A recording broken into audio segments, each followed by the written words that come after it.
या मतदारसंघात मी 15 वर्ष खासदार होतो.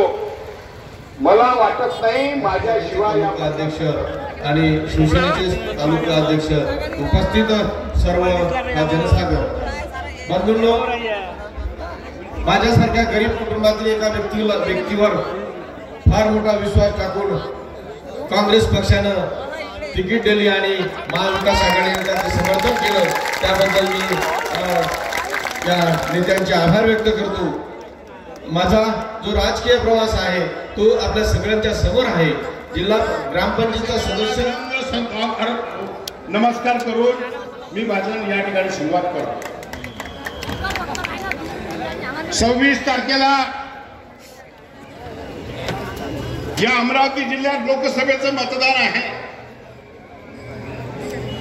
आणि दिवसभर आम्ही टीव्हीवर रेडिओवर सगळं फक्त व्यापाराचं भलं झालं पाहिजे, विमा कंपन्यांचं भलं झालं पाहिजे, अदानी अंबानीचं भलं झालं पाहिजे एवढाच विचार हे गाडीवाला सरकार करते. लक्षात ठेवा, भल्ला मस्त